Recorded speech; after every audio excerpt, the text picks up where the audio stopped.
Welcome back, guys. A little bit different tonight. We are starting with us versus music.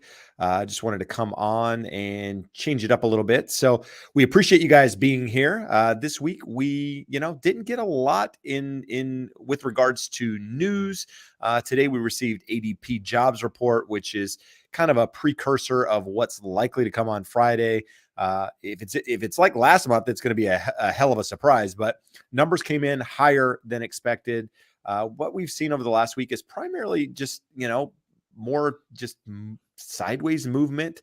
With housing, interest rates are up a little bit.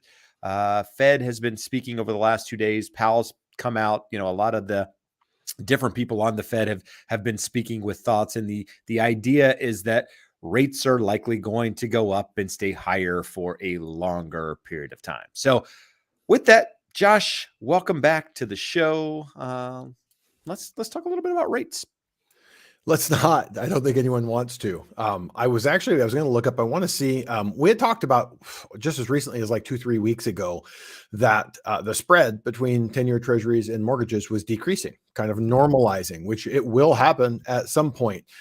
With the recent pop back up in mortgage rates, it's back to basically, I wouldn't say record levels, but back in the last 10 years, it's the highest that we've been there. The thing, you had mentioned higher for longer. That's what the Fed is saying. What you and I have been saying since December, like when we're looking at these numbers or the projections on the Fed funds futures, and people are saying, oh, by the end of the year, the Fed's going to be cutting. And I'm like, what are you watching? Why would they cut? Their big fear, which was basically put into words by Powell the last 2 days in his congressional testimony, is that they repeat the mistakes of 1980 and stop too soon. They would rather have a horrific recession that results in inflation getting under control than no recession and inflation lingers higher for longer. So they're going to keep taking rates higher. How much higher? I don't know, because we still believe that in the next couple of months, we're going to see some moderation of data. But what that would do would stop the Fed from hiking, but they're going to keep the rates there. I think, Jeb, as of today, the Fed funds futures have finally stopped pricing in any rate hikes this year, and thinking that it'll be 2024 before we see that. And I think it's going to be well into 2024 before we see that. But I want to go back and reiterate, that is not mortgage rates. That's what the Fed controls. Yeah, in fact, I mean the latest probability actually showed that that a small percentage, well, not a small percentage, about 50% of traders are now expecting a 50 basis point hike in March, which isn't likely to happen. I think we know that the 25 basis point hike is more or less priced into the market, but there are traders out there believing that is that there's a case there for higher rates sooner rather than doing 4.25% hikes or what have you. So, we get Fed, we get inflation data next week, and CPI the next week, CPI next week. And then the Fed meets the following week, or is it both next week? No. CPI next week, Fed is 21st and 22nd. So we'll have about a week to figure, look at inflation data. And then we'll have, I believe, the Fed coming out giving, their consensus. And I think before the Fed ever announces, you'll have Fed members talking about, what's likely to happen. So there'll be an idea, if you will, of what's likely to happen. But at the moment, I think 0.25% is pretty much what's priced into the market. Now, with that said, Josh, we've seen rates go up, not just because, the market has softened, if you will, but because of inflation data and what have you, but it also has to do with the loan level price adjustments, right? The LLPAs that were set to come into play with Fannie Mae changing how some of the adjustments were going to be affecting new buyers. So why don't we take a minute here and just talk about that? Who is getting affected by this? Because it's important to know, if you're buying a house out there, it's not just the change in rate that is, that's affecting you. It's these price adjustments as well. Yeah. So right now, what happens is lenders put mortgages into pools, and there's a weighted average Swimming loan pools? amount, weighted average FICO, weighted average coupon. All of those go in there. So, but each individual loan at any point in time, the market is saying we will pay this much for a pool, not a swimming pool, Jeb, a pool of mortgage-backed securities. But within that, every one of those loans is priced differently. And the pricing change that we had, and I always kind of want to say every rate is available to everyone on any given day. So Jeb and I are not identical in terms of credit score, properties that we would buy, borrow, how much we would put down, all that stuff. So all of those have adjustments. Nearly all of those adjustments are more. So most people don't like paying those points out of pocket. For the last 15, 20 years, people are used to 0-point loans. So you go, okay, what is my par rate? Well, par is 6.75. Your par with your FICO score might be 7.125. Your FICO, your property type, all that fun stuff. Well, right now we have more adjustments, more loan level price adjustments to account for, more and higher for the vast majority of borrowers.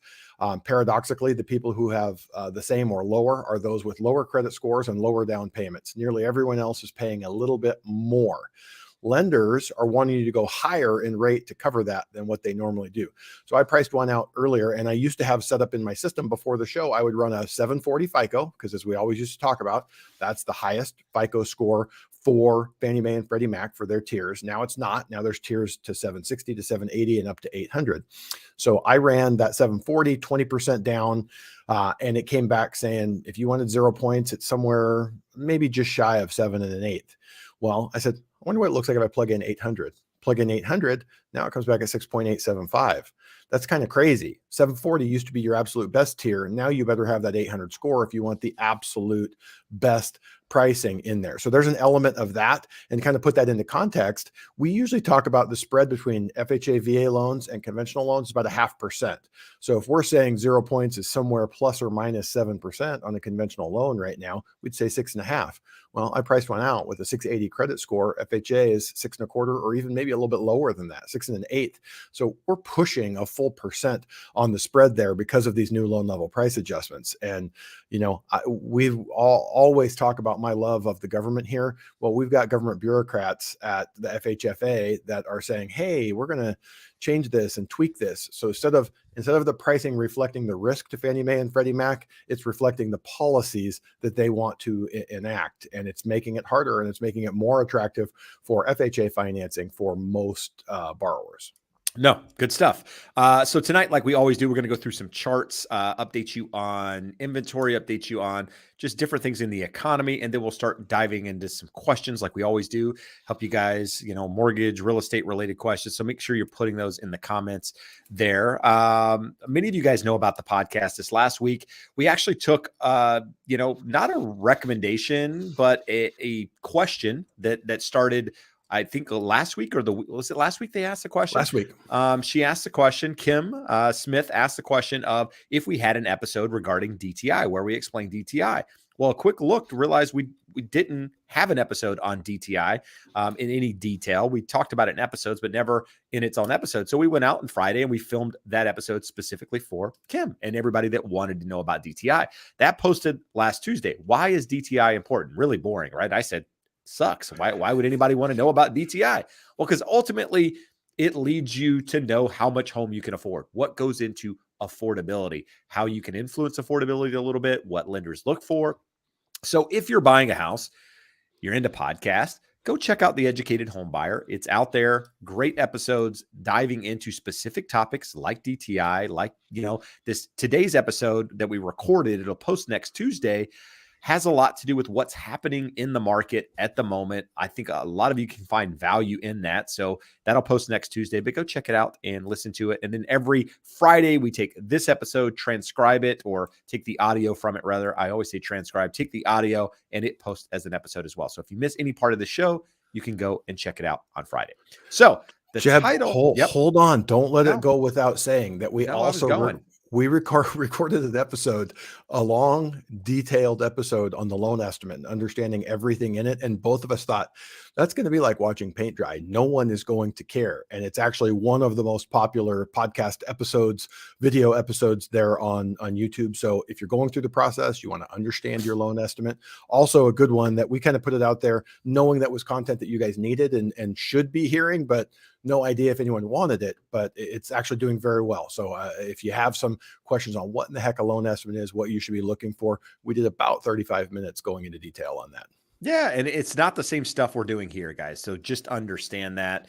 I think that's important to know. You're not watching, an episode of us talk about this and then listening to the exact same thing on Tuesday on the podcast. It's entirely different.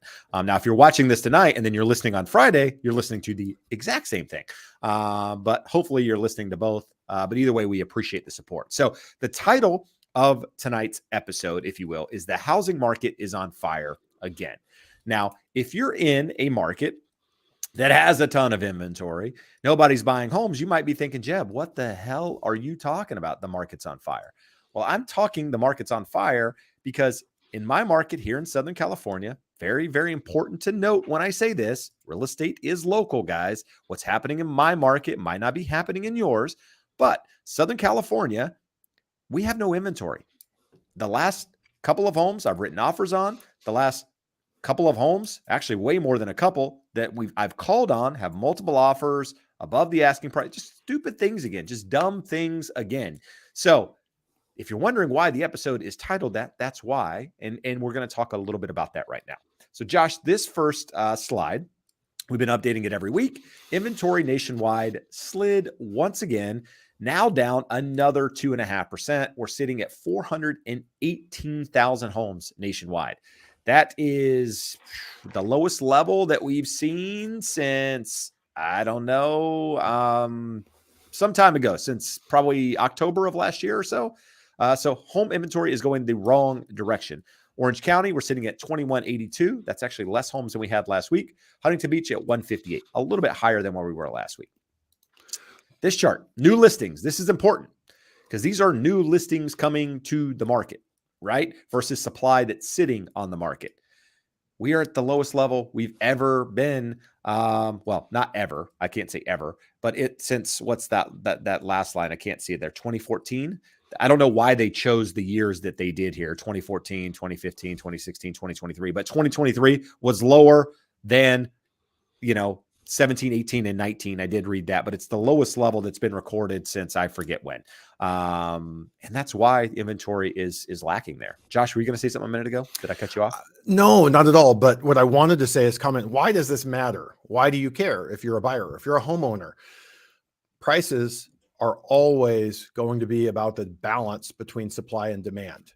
And we're looking at supply here. These are the best measures. You're just trying to sell homes. You're lying. I'm cheating. We're showing. So until you see, look at this. We're seeing, if Jeb had the chart here of sales volume is about 50% of what it was 12 months ago, 14 months ago.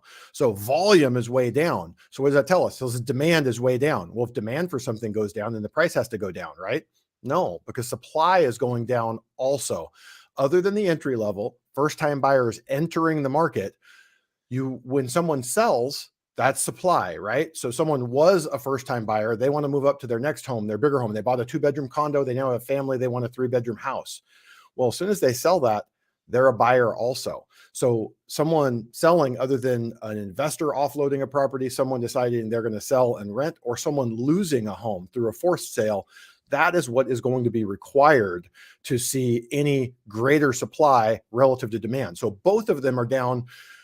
You know what, Jeb, I would love to go back. We probably should do some numbers and see what percentage of demand have we lost? What percentage of supply have we lost? And is the balance exactly the same? We've probably lost more demand than supply, but fairly close. And what are we seeing because of that? We're seeing stagnant prices in most areas, or in desirable areas, desirable homes are going in the situation you're talking about with multiple offers and above list. Yeah. And I'm going to take these charts off for a minute. We're going to come back to them in just a minute, but there's 2 comments that came up that I think are relevant to this that I want to put up here on the screen. The first one is Jack KK saying this is temporary, basically, like the low inventory is temporary. And I would agree with that to some extent, right? We should start to see some more inventory come to the market. The low inventory isn't likely to stay this low forever. But I start to when I say that and when I read your comment, part of me wants to believe it, that it's temporary and that it's going to correct. The other part of me says we've seen what happens when interest rates go lower, right? It creates demand in the market. People want to buy homes. We saw that just a month ago when interest rates dropped, demand picked up. And that's a lot of what we saw in pending home sales data going up 8% and so on and so forth. And what we saw when interest rates got towards 7-ish percent last October is the market stalled, right? Not a lot of buying, not a lot of, anything. Inventory actually stopped coming to the market too, because sellers, right, which we're going to talk about here in just a moment, because we're going to look at interest rates in detail, like how many people have what rate. Sellers aren't willing to put their homes on the market and buy a more expensive piece of property for a higher rate. It costs them way more money. Therefore, that inventory stays off the market. So we've talked about this week in and week out about the gridlock, the what's the word that you were using, Stalemate. Josh? The stalemate in property. Yes, I do believe it's temporary, but I also believe there is a bigger problem here that no one saw coming. We've talked about it. We've been talking about it for a year, but I don't think we saw it to the extent that we're in now, where it's like something's got to give one direction or another for that to change. And then Jack goes on to say the Fed is on the mission to crash the markets. We've talked about this. If the Fed wanted to crash the market, the Fed could do it today. They could have done it 2-3 months ago, very easily, in fact.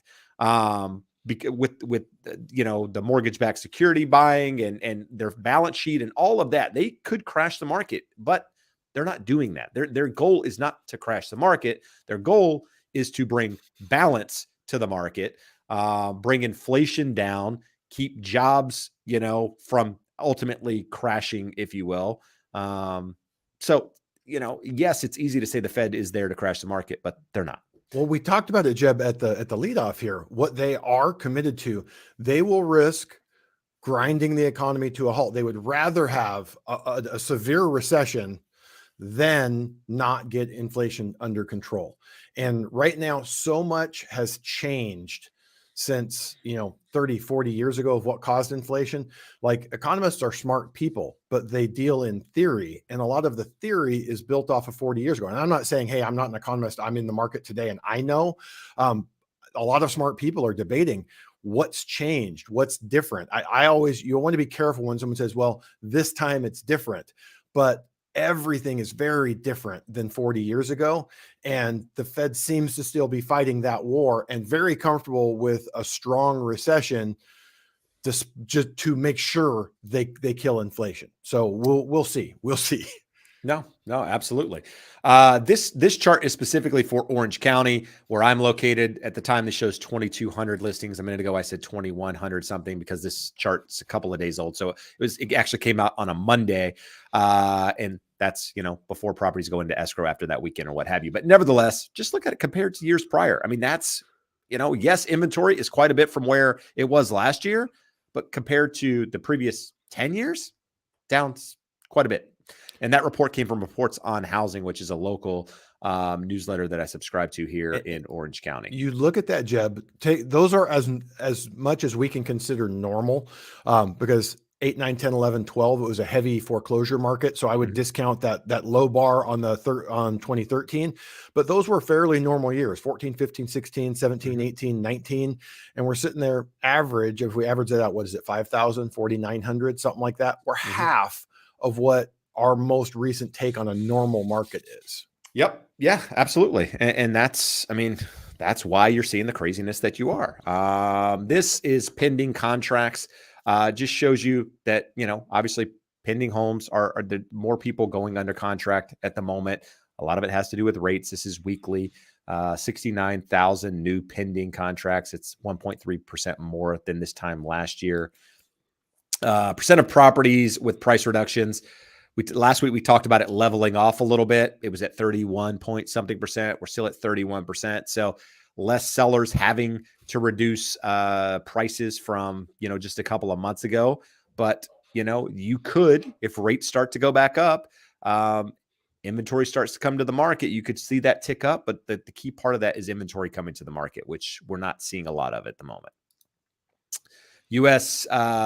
List prices. So list price versus a median home price. So you can see the list price is now starting to trickle up. This time last year, I think we were at $399. This year we're at $389. So a little less on the listing price, moving closer to that median home price. Here's the key. The key to a lot of problems, quite frankly. This is the number of people that have a rate below 4%. Now, keep in mind, there's about 45% of homeowners out there in America that own their home free and clear. And that could be seen as a really good thing, could be seen as a really bad thing, because interest rates may or may not affect their decision-making in that process for whatever reason, right? But nevertheless, of the 55% of people that have mortgages, about, what we say, Josh, 70% have a rate lower than 4%? Yeah. And 90% have a rate lower than 5%. Yep. Think about that for a minute, guys. With interest rates currently sitting close to 7, prices still higher than they were a year ago. That's more expensive property for people to buy, more expensive payment, absolutely, for people to buy. And then all of those people that could be potential sellers for one reason or another are sitting on a super low payment. That is what's keeping inventory low. Jeb, And I'm gonna throw you. I didn't see the chart this way. You know, I saw the data in text form, so it's awesome that you found the chart and threw it in here, because I'm going to throw something wild out here. We are talking about the number of mortgages. 90% of loans by count are under 5%. I will guarantee you, if we run these numbers and we say by dollar volume, because you're looking at it going, who has a rate at 5.99 and didn't refinance? Who has a rate 7% and above and didn't refinance? There is a very small cohort of those people who are unable to qualify, or were unable to qualify when rates were 2.5%, 3.5%. But we've talked about this on the show.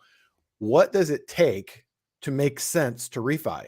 If you have a 7% rate and rates are 3%, but you owe $35,000 on your mortgage, $40,000 on your mortgage, the costs of that loan are going to be like 10% of the balance. Like, I'm not going to go up 10% to save a minuscule amount, even though it's a huge amount in terms of the interest rate. So I would love to see, I may email Jeb Black Knight and see if they have the data and can show us a chart by dollar volume versus count of mortgages, because I would bet you that it's probably more than 95% of mortgages by dollar volume are below 5%. Yeah, it'd be interesting chart nonetheless. Actually, I thought I moved this chart. We're here. We're going to go over it real quick. Just basically showing that job postings are continuing to decline. So we're getting, at least on Indeed, job numbers again reported higher today, which means that likely on Friday you're likely to see job numbers report strong. Last month they were way off based on the way the calculations were done. So hopefully we don't get that surprise this month. And as long as we don't get that major surprise, then it shouldn't really have a huge impact on the market unless it goes the other direction, which could impact things in a positive way. So most U.S. mortgages are pandemic mortgages. Josh, what does that mean? Really, it's just telling you that the largest volume of loans. So if we look, we've got 17% and 24%, 40% of loans were originated in 2020 or 2021, another 12% in 2022. So that 3-year window where we had ultra low interest rate, more than 50% of the loans were originated in that time frame. Doesn't mean 50% of people bought their homes, but those that bought way earlier were able to take advantage and roll down to those lower interest rates. So a piece of that may be entering into this equation where the Fed is saying, hey, we're slamming on the brakes and the economy is not slowing down. Why is that? There's a level of stimulus. There was a lot of studies done like 2005, 2006, 2007 on mortgage equity withdrawals. People were taking cash out of their homes and they had a bunch of money. So it wasn't the government giving you a check. It was lenders making it really easy for you to get a bunch of money and go spend and stimulate the economy. This is stimulative in that people are saving $100, $200, $300, $500 a month in perpetuity going forward, or a combination of getting some cash that they can spend, building up their cash position, and lowering their monthly payments. So this tells you why are so many loans at those ultra low rates, and why possibly do we have another tailwind behind the economy, where with the Fed putting on the brakes, we talk about, the stimulus. What was the last check? Early 2022 with the last stimulus checks, Jeb. Is that correct? So mainly unless you live in California and you got the what the hell was that thing called? I don't know. There was something that went out, and so yeah. Most of that stimulus is gone. This stuff continues on. People talk about hedonic adjustments, a hedonic treadmill. You get used to whatever the new normal is. So even if your payment goes down $300, maybe you went out and bought a new car with a $500 payment because you had that wiggle room. So it will adjust out over time as people sort of adjust their spending to that new normal. But it is another thing that's stimulative towards the economy and potentially keeping us higher longer than we otherwise would have been. And just to recap on that chart. We kind of talked about that a minute ago. Just think about that for a minute. Just we're going to be silent. Moment of silence. Jeb, let's throw another piece of context. You broke the moment of silence, bro. I was not good at being put in the corner and being put on timeout when I was a kid. So when we talk, and what is inflation? Is inflation 4.5%, 5.5%? If you have a mortgage under 4%, inflation's at 5.5%, that's a negative real return, a negative real cost of the money. They're not paying you to have it, but in real terms, they are. No, good. Yeah, it's smart. And guess what? Nothing wrong with renting, but understand rents continue to increase year over year. By buying a house, you're fixing that cost. So, and Jeb, we'll go into it. We'll do a video, or we'll talk about it on the show at some point further in the future.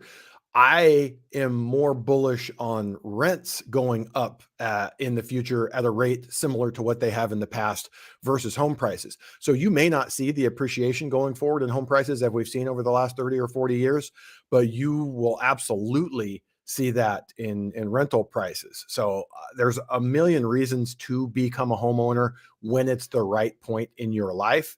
And that is one of the biggest ones, is being able to fix your housing cost, or at least 85% of your housing cost. There you go. Corporate profits. Josh, are we seeing? Yeah, go ahead. Yeah. Look at the highlighted parts are the most important part here, Jeb. If we look from 1947 through, say, 2000, before our government got crazy about stepping in and intervening with massive stimulus, that's kind of what a normal chart looks like, right? That red curve, it had trended up a little bit, but then you see these big spikes where we go way above trend. Every time we have a crisis, the government steps in and stimulates. So again, what are we talking about inflation?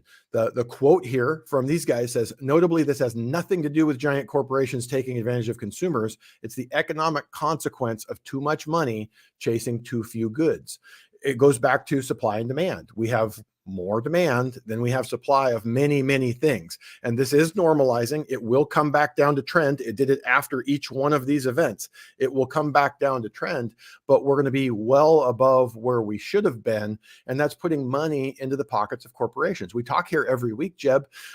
I want everyone to be able to buy a home at an affordable, reasonable number. And we're beyond that right now. And yet we're looking here and saying the government, who is going to help everyone out by not letting the housing crash be too bad, by not letting COVID get too bad, has made corporate profits go through the roof and asset prices go so high that those that are on the outside looking in are having a really, really hard time getting through that. And hopefully we now have 3 cycles of this and plenty of academic research that the government should be able to look back and go, maybe we don't step in and just parachute money everywhere next time there's a problem. Yeah, good luck with that. Yeah. This is talking about foreclosures, delinquencies, Josh. We talked, Jeb, earlier in the show about one way, whether we know that people don't want to sell. We have a limited amount of supply because people are not voluntarily listing their homes for sale. We get a ton of questions here on the show. When are the foreclosures coming? If there's a recession, how are we going to see these foreclosures? Well, we're still very early in the change to the economy with higher rates, high prices, and high inflation. So you can't read too much into it, but you would expect these numbers to be worsening. Instead, they're improving. National delinquency rate, 3.38%, down 10 basis points in January, and now 15% year over year. 15% better than it was last year when almost everything has gotten worse. January's 2.9% decline in delinquencies, broad-based, led by a 4.8% drop in early stage delinquencies. So they break it out by 30, 60, and 90. The 60 and 90-day delinquencies, people who are really in trouble, they didn't miss one payment. They've now missed 2 or 3. They were also decreased, not a lot, but a little bit. Serious delinquencies. So when you get past 90 days, you've missed 3 payments. That's someone that's in trouble. And I don't know what the numbers are in the current market, but they're likely either to voluntarily sell or lose that house in foreclosure. They also continue to improve, falling by 4,000. 44 states saw those numbers improving. Florida added 1,700 because of Hurricane Ian. A lot of people who have their homes destroyed and they're having problems with their insurance company, they're just like, hey, I'm not making payments. Eventually my insurance company will make me whole. So that's what we're looking there. And this is just the big chart showing you that's what that looks like. Go back to 2002. We have never had delinquencies this low. We talk about every week, there is not a recipe for people to lose their homes. On the episode, Jeb, that we recorded today, if you're cool with it, we'll use you as an example again. If Jeb was to lose his house. Bro, why me? I'm just using you as an example because I know your numbers. If Jeb were to lose his house, to go rent his house would cost him about $5,200. His mortgage is about $3,000 all in. So $2,200 more to rent something equivalent. And if you said, okay, my payment's $3,000, I'll just go rent something for $3,000. It's likely a 2-bedroom apartment. He's got 3 kids, 3 young, growing, rambunctious boys. That doesn't work. So long way of saying people will beg, borrow, steal, fight, bite, claw to not lose their home. It doesn't mean no one will. It doesn't mean these numbers will never tick back up, but it means it is highly unlikely because no one wants to lose their home because the alternative is so bad. You contrast that to 2008, the alternative was pretty good. I've used the example here on the show. The very first home that I bought to flip in 2008, that guy owed $695,000 on a house that I bought for $265,000. His payment was $5,300. The house directly across the street that was twice as nice, he could rent for $2,000.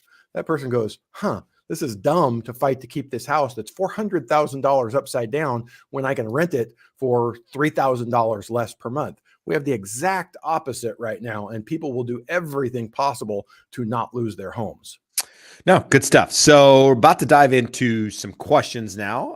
If you found any value in that at all, do me a favor, hit the thumbs up. But here we go. Start with a couple of comments and questions kind of related because we just touched on this. So I'm just going to recap it because they're very easy to do. Spiro Guest says there was 2 homes down from us that sold for $100,000 over the listing price 2 days ago. Not surprised by that. Kind of what we talked about a moment ago, and then asked the question, are homes in SoCal still selling over that listing price? Some are. The ones that I've been trying to write offers on recently and calling on, all have been. I'm still trying to find the ones that are selling for less than the asking price. In the episode that we recorded today, where we give a market update, give some more examples of things that are happening here locally. And I'm not just going to hash them out again, but give you some really good examples of why sellers are still able to get prices higher than the asking price at the moment, just giving you an idea of what inventory is like in the market that we're in, just to provide you a little backstory to some of that stuff. So let's take on some other questions. So Rakesh started right here at the top of the show, Josh, and asked, will we see a decline in rates after the job reports on Friday? Now, your crystal ball looks probably a lot like mine. We don't know. But with that said, even if job reports were to improve, so let's say jobs were less than expected, because bad news is actually good news for interest rates, believe it or not, right? So if you want interest rates to improve, you need bad news in the economy. Crazy, I know, but that's the way that works. So if we were to see bad job numbers on Friday, Josh, would that ultimately lead to lower interest rates? Yes. Okay. And that's why we've had this really bad sell-off in the last month. We had a really hot jobs report last month. We've talked about adjustments that the government now makes annually, and they were instituted. So it inflated those numbers above and beyond what they would have been. It would have been a good report, but it was a really hot report because of that. So how does that play out? Now, the second month of those adjustments, the market should be a little bit better at being able to account for that and expect it. We saw a relatively hot ADP jobs number today. Last month, people were expecting a weak National Bureau of Labor Statistics job report because we saw ADP 2 days before come in at 100,000 jobs. Well, we ended up having a really blockbuster report. Well, today they were expecting 205,000. We got 240,000. That's a 20% beat. The market pretty much shook it off. We sold off a little bit. Lenders priced way worse than what mortgage-backed securities actually did. I think everyone is deathly afraid of what that Friday number is going to be. It's sort of like the puppy who gets kicked every time his owner comes home. He kind of hides in the corner and stays away from his mean owner. That's what we're used to right now. The market is expecting to get kicked.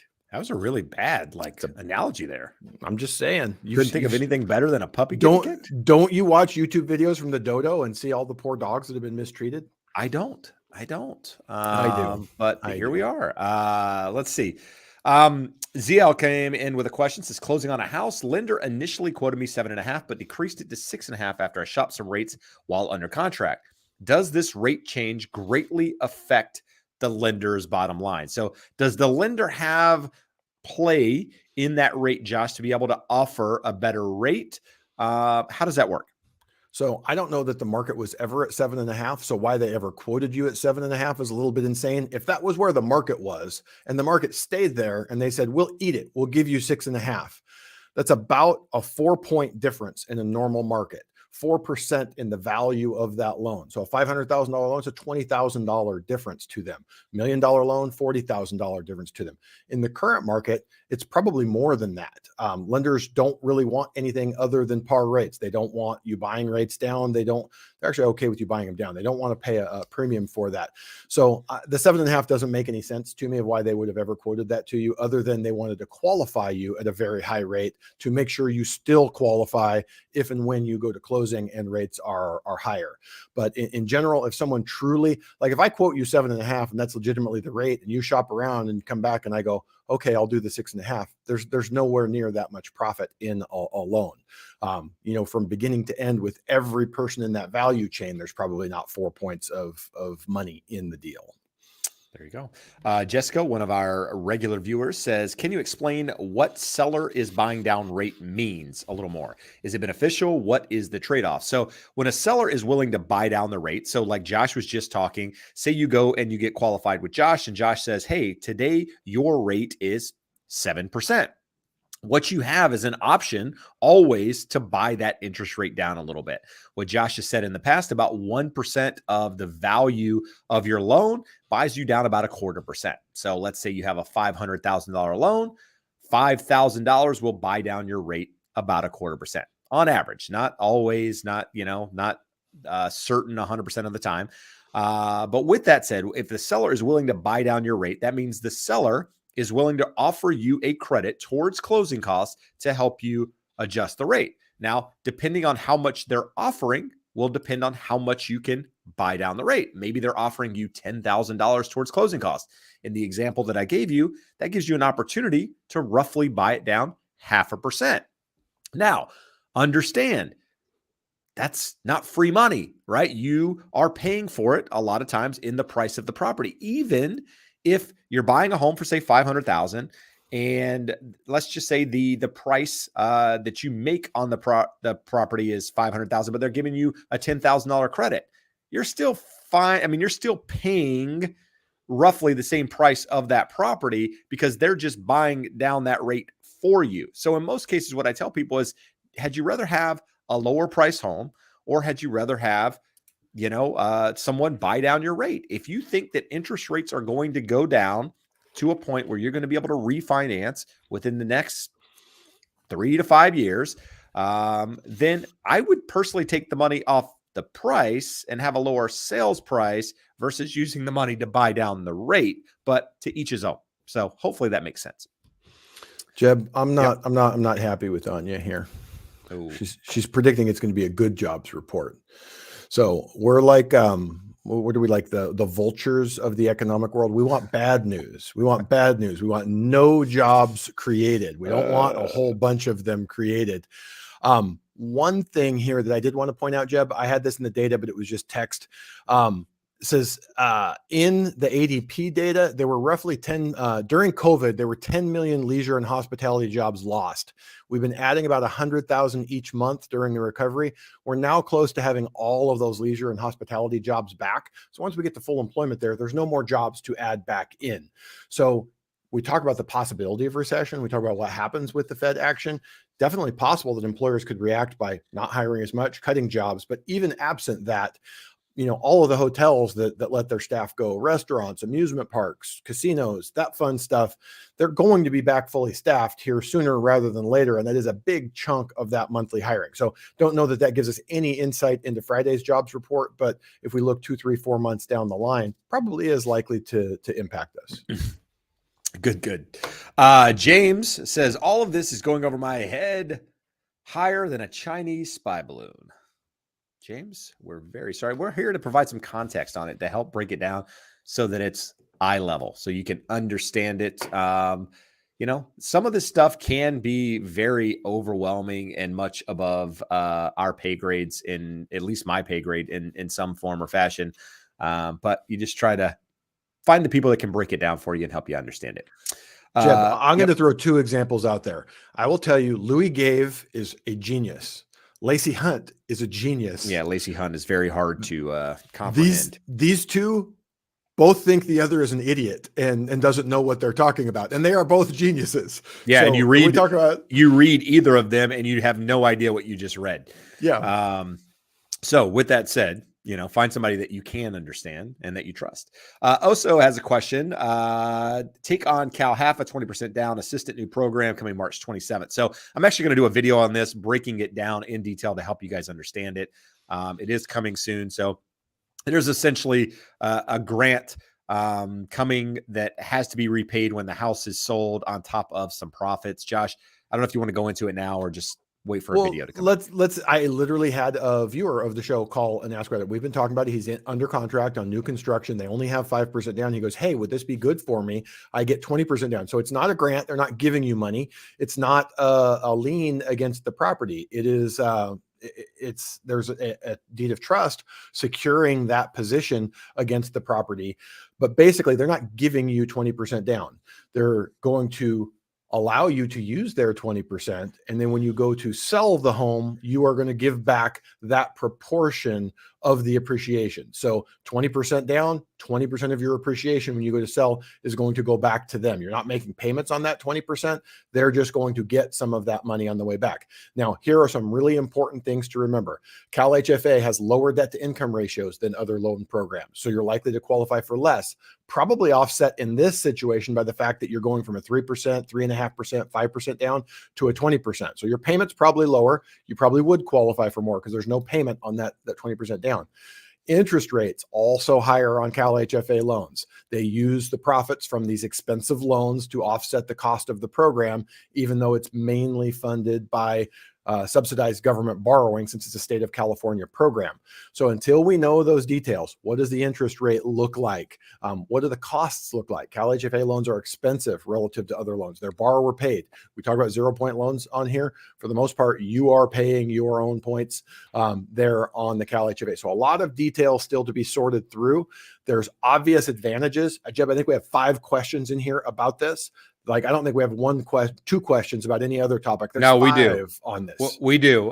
It's also called the California Dream for All program, just in case you're wondering. So Josh gave a little context on that. So I know there's some questions. The one question that keeps coming up, I've seen it at least 5 times, are what are interest rates today? Where are interest rates, Josh? So we talked about that in the early going. FHA, VA are going to be in the low 6s. A good credit score, 6.25 or possibly lower, 6.125, maybe 6% if you want to pay some points, 5.99. But a big spread to conventional loans with the new loan level price adjustments. Best borrower, 60% loan to value, 40% down, 800 credit score is probably in the very, very high 6s. Everyone else is going to be in the low 7s. All right, good stuff. Easy one here. Josh, for VA, how many times can we refinance to lower our rate? Do we have to have equity to refinance? You do not have to have equity. They do not do an appraisal. Basically, what the VA is looking at is saying, if we are putting you in a better position, then we will do the loan regardless of what the value is. We are already guaranteeing your current loan. If we can put you in a better position, we will guarantee the new loan.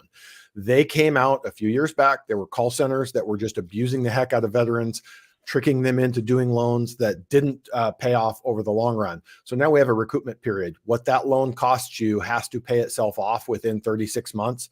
So If it is truly beneficial for you to do that refinance and put you in a better position, you can do it as many times as you want. Good stuff. I mean, shouldn't all loans be like that realistically, Josh? If it's a benefit, it's like something I remember doing loans back in the day and having to provide documentation for people that were going to a lower payment. And and granted, not arguing it. I see the reason for behind, the reasoning and all of that. But if you're lowering somebody's payment, putting them in a better position, shouldn't that be something that the lender should want to do, in theory? So every loan is going to have a net tangible benefit requirement. Most states, I don't know that it's in the federal regulation. I'm adding some additional states right now. I was going through my Colorado just a couple of days ago, and their state has a requirement of a net tangible benefit. You have to show what that benefit is. Are we paying off some debt? Are we getting some money to do house improvements? Most people refinancing right now are taking a higher rate than what they currently have. Can that be beneficial? Yes, but not just to go from lower rate to higher rate. There has to be something in it. We have a question over here about a divorce situation. If I have to do a refinance to buy out my soon-to-be ex-spouse, is there a benefit to me? Yes, I get to keep my house. So we do always have to show. The VA made a very specific measure of that. Their measures of net tangible benefit prior to the changes were not tight enough. And so we had people in call centers figuring out ways to trick veterans into doing things that weren't necessarily in their best interest. Maybe I wasn't clear. I'm under the belief that you shouldn't need an appraisal on a property if my payment is going down and benefiting and making it more a better situation financially for me. I find it hard that a lender's like, no, we're not going to do that loan. You're going to be in a better position than you are, currently, even if the value's not there. And think about it. Which two loan programs allow that? The ones that have explicit government guarantees. FHA and VA, guaranteed by the government, they will allow you to refinance without having an appraisal. Fannie and Freddie are quasi-government sponsored enterprises and therefore don't have an explicit guarantee, and they haven't done that. Now, that being said, Jeb, we've talked about this before on the show. About this time last year, people were saying, no one buy. If you buy with a conventional loan and rates do go down next year, you won't be able to take advantage of it. That is correct by the letter of the law and the guidelines. But we saw in the last downturn, among other government stimulus programs, Fannie and Freddie stepped in and created the Home Affordable Refinance program that said you could refinance even if you were upside down. So they did that in extreme circumstances. They just don't have that as a guideline during normal times. All right, good stuff. We've got a lot of questions tonight. So guys, hang in there with us. We'll try to knock some of these out quickly. Brian's got a couple of questions, but one of them is, in my experience, which lender typically offers the best rate? So, I would say it's worth your time to get a quote from a bank, get a quote from maybe a credit union, if that's who you do business with, whoever you bank with, get a quote, but also get a quote from a broker. A broker has access a lot of times to the banks that you're banking with, the credit union that you're doing business with, but they also have access to other lenders. Most brokers are approved with, I don't know, I'd guess to say 5, 10, 20 lenders on average. I remember back in the day, we had a hell of a lot of lenders back in the day. And what we do is look at your scenario. We find out who has the best pricing, who has the best terms, who has the quickest turn times. What are you trying to accomplish? And we take our loan there. And most of the time you end up with a better experience. You end up with better fees, better rates. So I say check with a broker. Now, Jeb, with that said, yeah, go ahead. What I was going to say is you just described exactly what a broker is supposed to do. We have a situation where many brokers are basically captive to one or two lenders, and they will proudly tell you, I do 90% of my business with such and such lender. It really makes them the equivalent to a retail lender. What I was going to do for some context, Jeb, I didn't mean to cut you off, but looking well, at you that, did. I did. That scenario, the 800 credit score, 20% down in this situation. The difference from my best priced lender to my worst priced lender is 3 points. That's just one page here of Loan Sifter. So my job is to go in there and look at those terms. Now, that being said, this is a company who was like 6 months ago, wasn't doing conventional first mortgages. They were doing reverse mortgages. So would I send your loan there? Probably not. We may go down to the second or the third one on the list, because that is that combination that you were talking about: service, turn times, technology, and an excellent rate. So if you go to a broker that really does their job, that's what they're doing for you. But some brokers have 2 or 3 lender approvals and send all their loans there. So in that situation, you almost need to do what Jeb was talking about. Talk to a bank, talk to a credit union, talk to a direct lender. And at the end of the day, it's not costing you any money. That's what I don't get, why people like, I don't want to shop around. Why? Why wouldn't you want to shop around? You want to get the best rate. You want to get the best fee. And I don't mean shop around with 20 different people, just 2 or 3, just to make sure you're getting a good deal. Make sure you're getting it does. And again, we've talked about this time and time again. The lowest rate might not be the best deal for a number of reasons. So just make sure you're talking with a professional, a knowledgeable expert. Take the time, 20 minutes, 30 minutes, whatever it is, to have that conversation, just to make sure you're putting yourself in the best position, because it's a big purchase. It's going to be something that you pay every month.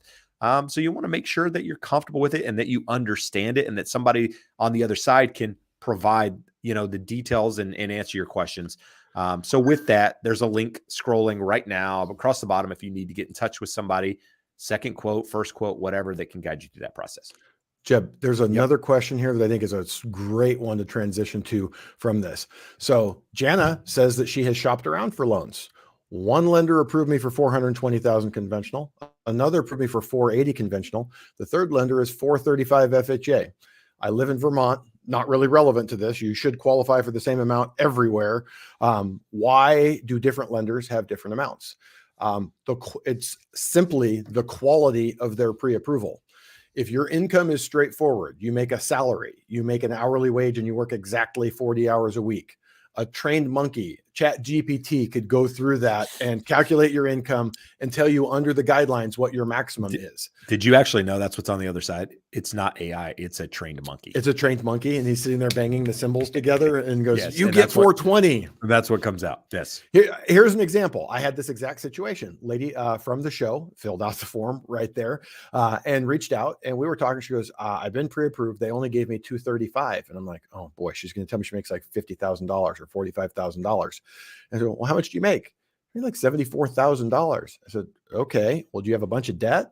No, just have my car payment. And we look at it. I mean, it wasn't a ton higher, but it was 35% higher than what she had qualified for. It's like 340, 350 that she could qualify for. And that's what you don't realize. So going back to that last question, how do I get the lowest rate? Well, what if the person that quoted you the lowest rate, or actually literally had the lowest rate, is the guy that says you qualify for 420?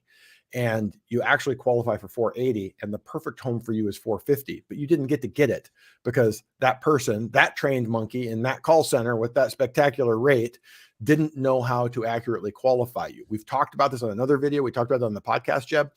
Sometimes people will get frustrated. Why are you asking for all of this information?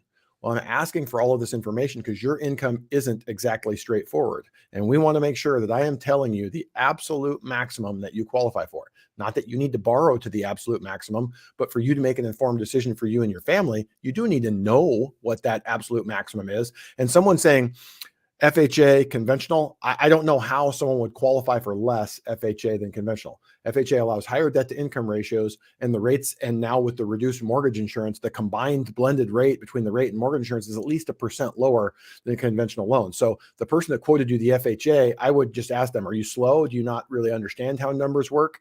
And it's probably the same thing with the 420. It could be, well, also, if we look at 420 and 435, maybe those are the reasonable numbers. And the guy at 480 doesn't know how to calculate income, or didn't figure that you have property taxes.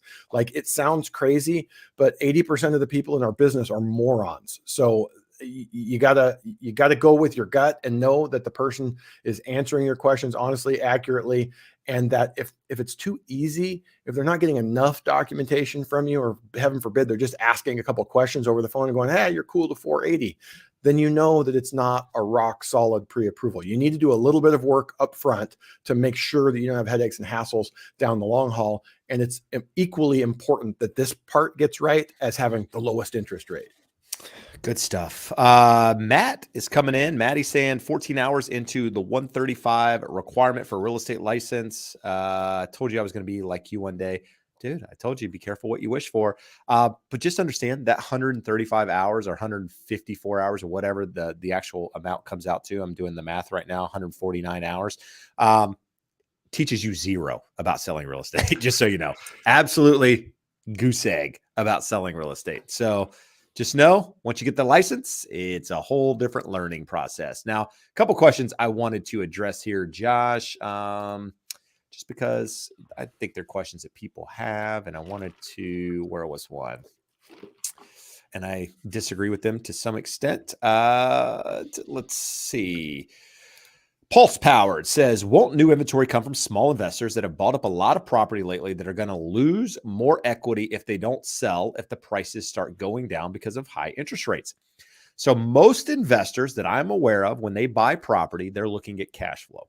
They're less looking at the value of the home going up. They're looking at the monthly cash flow. Regardless of what happens with rates, the cash flow on that property, that's one reason that you see hedge funds buy property. You see big conglomerates buy residential property, is because it's a fixed asset and it brings more or less a fixed return every single month, regardless of what happens with rates, regardless of what happens with inflation. And so what all's happening with rates isn't going to impact that investor's bottom line. And that's important to know. And keep in mind, while rents are decelerating, they're still up year over year, and you're likely to see rents continuing to increase over time, which means that investor is still going to get that money. On top of that, when an investor sells real estate or another asset, they have to either pay taxes on that gain or they have to reinvest that money. Let me tell you, investors that are considering selling at the moment are likely looking at the real estate market. And the reason I say this is because I know some looking at the real estate market going, if I sell this asset, where am I going to put that money? There is nothing for me to put my money into because there's no inventory on the market. Therefore, they continue to hold that asset, continue to bring in that payment. So will some sell? Sure. Will it create this massive inventory, this massive supply of inventory? I don't think so. Jack should probably keep making music because these two are two different things. Almost every other day you say the market is hot, and the next day you say not a good time to buy. First off, I don't know that I say it's not a good time to buy, not a great time to buy if for certain reasons. So let's say I say it, but the two things have nothing to do with one another, quite frankly. The market being hot and it not a good time to buy aren't the same thing. The market is hot right now in Southern California because there's a lack of inventory, because there's still a lot of buyer demand, and therefore there's people bidding up property, multiple offers, whatever. That is a hot market. That's what I consider a hot market. It's not a great time to buy for, a number of reasons. If you're not in the right time in your life, if you have a shorter term time horizon, if you don't have money in the bank, if you're not comfortable with the payment, those are never good times to buy. More so now because we've seen appreciation at 30, 40% over a 2-year period of time in a lot of real estate markets out there. But with that said, when I say the market is hot, if you live in Dallas, Texas, right, you might see more inventory on the market than we do here in Southern California. There might be a lot more properties to choose from. You might be reading the market is hot and going, what the hell are you talking about, Jeb? There's houses everywhere.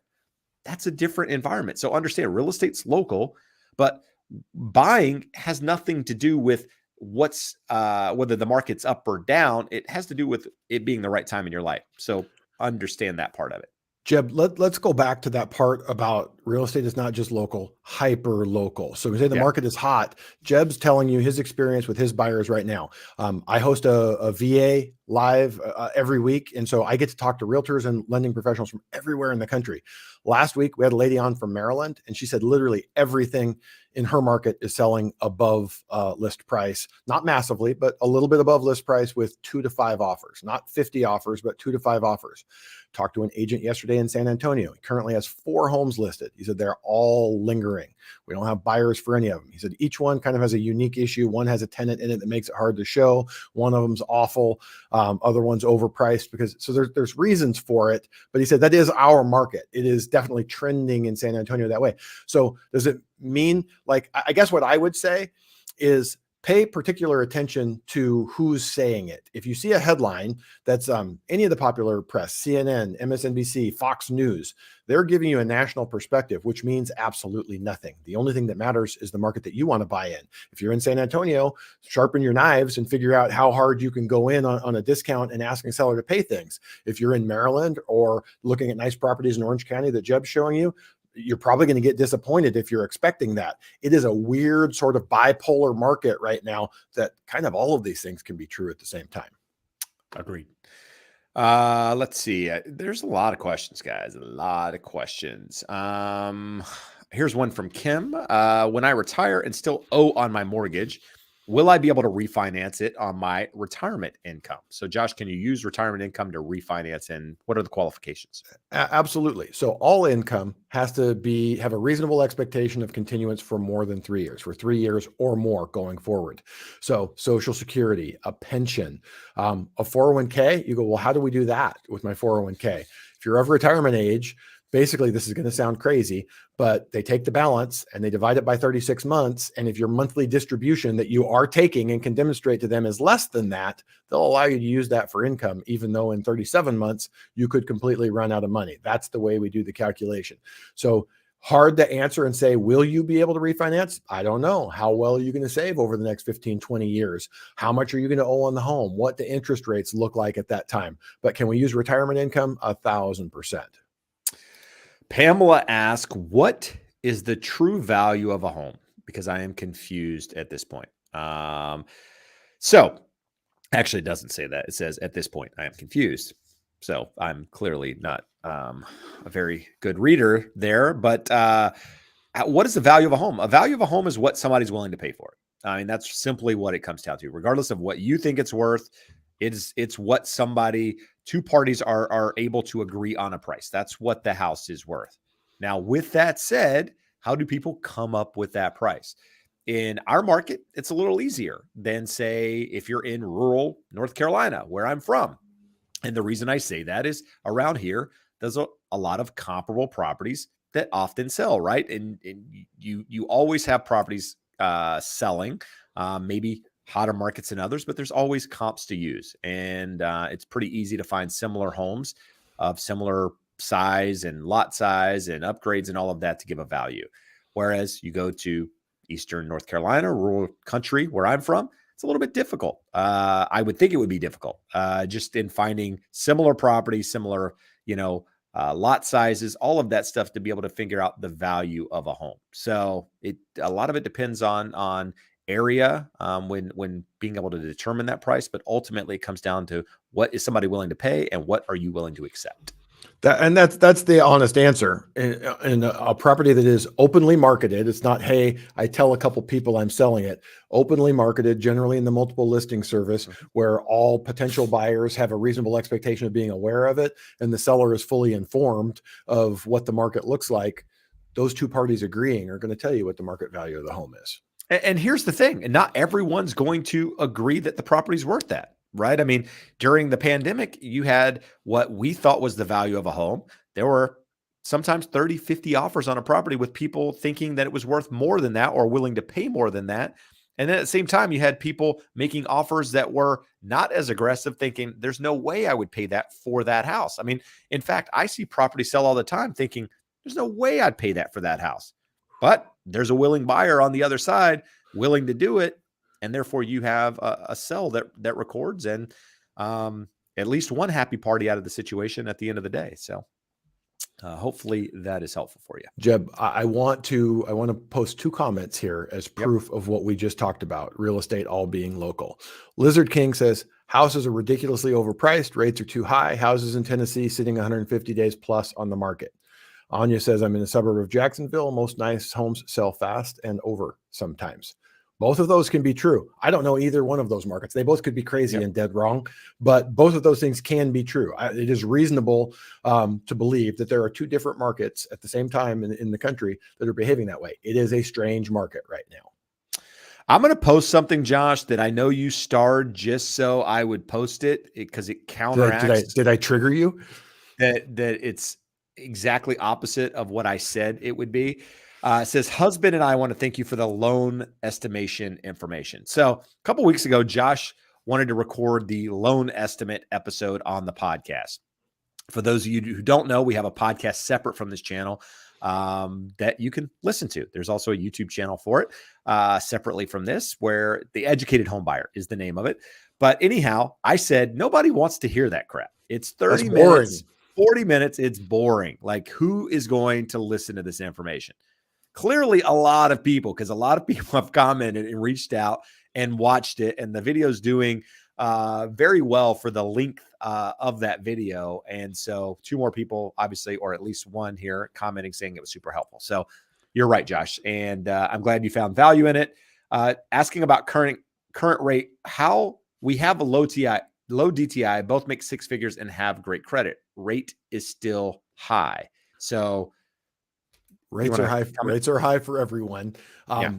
Go back to Jeb's advice, talk to a broker, a good and real broker. So ask them, hey, how many lenders do you individually and your company close loans with on a regular basis? That's a very good question to ask a broker. I just put it in here. 800 credit score, 60% loan to value. So 40% down, that would be that best terms. You paying a point, you could get that down as low as 6.25. Now that's crazy. A month ago, the lender would have paid us almost 2 points for that 6.25 interest rate. But today, that's like the best I have in here in an engine of about 60 different lenders, some of which we don't even use because they're like fly-by-night companies I've never heard of. But that's a legitimate company, real number. So you can get quotes all over the place. What I would say is, would I want you to pay a point to get that 6.25 from my absolute best price lender? Probably not. Rates were, closing in on 5.5 a month ago. I think we're going to be back there. Cannot tell you when. We keep telling you, hey, I think we're going to get back there. I think it's going to be second half of the year, but the market, the economy is surprisingly resilient, both in terms of jobs, spending, but there are leading indicators in the pipeline that tell us that recession is coming. A recession is deflationary, will lead to lower interest rates. So if you really want something lower, a temporary buy down allows you to not have that sunk cost. I'm not saying that I would propose that or think that you should do it. I would do that more likely than paying for a permanent buy down, which that's a sunk cost. When you pay a point and a half to buy your rate down permanently, if rates drop to 5% 4 months from now, you never get that money back. All right. Chi says, Josh, what channel do you have your live, your VA weekly show on? Would love to catch it. So you want to drop that in the, can you, or is it members only? Well, the actual group on Facebook is members only, but they stream it to the YouTube channel also. So let me pull it up and I'll drop that in the comments. All right, there you go. Brian has a good question. Says, does your lender look at your net worth when you apply for a loan? For example, if I have a house that's paid off, a large amount of money in my 401k, does that help me qualify and get a better interest rate? The easy answer is no. It's what they can call contributing factors in the process. Josh, if you want to elaborate it on a little bit more when you finish there, you can. But at the end of the day, they're primarily looking at your credit, your current debt to income ratio, and making sure you have enough funds to do the transaction and have some reserves. Some lenders require a little bit more reserves, but at the end of the day, they don't really care if you own another property. They don't really care unless, again, it's producing income that you can document, in which case that will help your DTI. But outside of that, it's not really anything other than a contributing factor. Yeah, you can sometimes use that as a compensating factor. I have, people ask, well, what if my loan to value is incredibly low? There are still maximums of what you can do. That debt to income issue episode of the podcast, we went to it. There is a hard and fast that no matter what, if you have $50 million in the bank, Fannie Mae is not going to let you go over 50% debt to income ratio. They'll forgive a lot of things, but that's not going to make it any better. People will say, well, I have no debt. Well, okay, they're taking that into account that you can go to a 50% front end and back end debt ratio. So there's not really, those things don't necessarily get taken into account like you would hope or think that they would. Obviously, someone with a huge amount of assets would be a better risk if you're going to loan them your money than someone that uses every nickel to buy, but it's just not really used in the process for the most part. Good stuff. Let's see.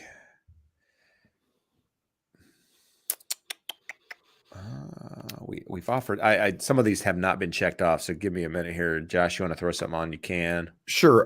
I think Justin asked this a different way, or someone had a very similar question. Thinking of renting their home in Colorado and buying a house here in California.